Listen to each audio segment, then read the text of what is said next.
Hello po guys, good morning. Ayan, magbe-bake po ako ng vanilla cake. Dadalhin po ni Amo sa trabaho. Ginaya ko na po yung mga ingredients.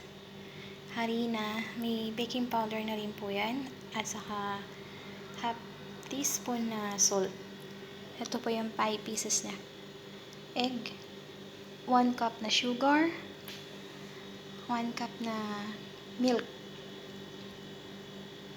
And then 3-4 cups cooking oil. And then syempre ito pong vanilla. Kasi po vanilla cake po yung gagawin ko. Yan po. Yan po yung mga ingredients sa paggawa ko ng vanilla cake. Nilagay ko na po yung 1 cup na sugar. Then ito po yung cooking oil. 3/4 cups. Saka po natin haluin. I-dissolve po natin yung asukal.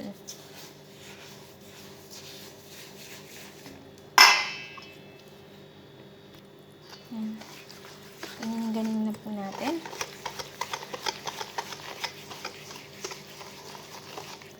Yan, okay na po to. Sunod natin yung milk. 1 cups of milk. Ito po. Yan. Yan po. Mix na po natin. Let's go for it po natin. So, isunod naman natin yung eggs.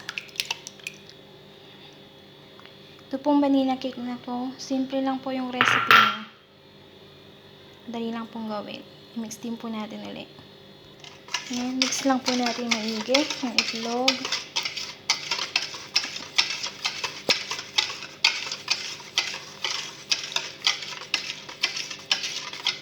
Then, sunod na po natin yung vanilla essence.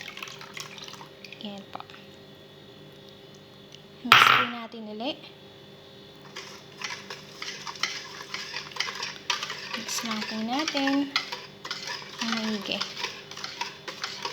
Bango ng vanilla essence. Ang bango ng amoy. Ayan po.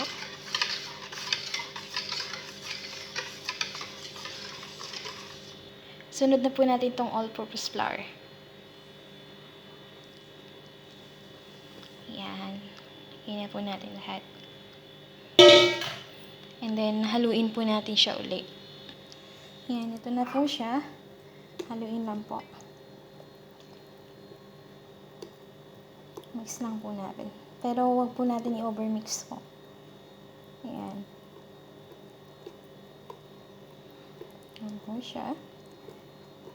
Bango ng vanilla essence.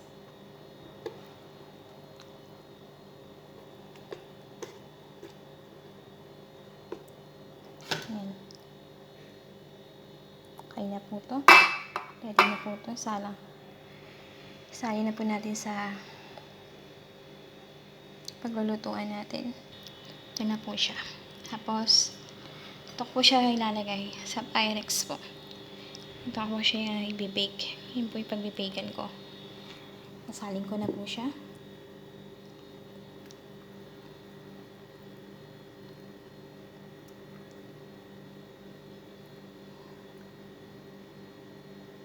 Yan po.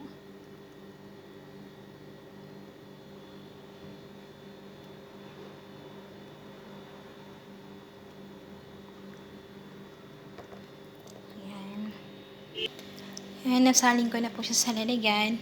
Sasalang ko po siya sa oven. Ayan. Sasalang ko po siya ng 180 Celsius for 35 to 40 minutes po. Ayan po.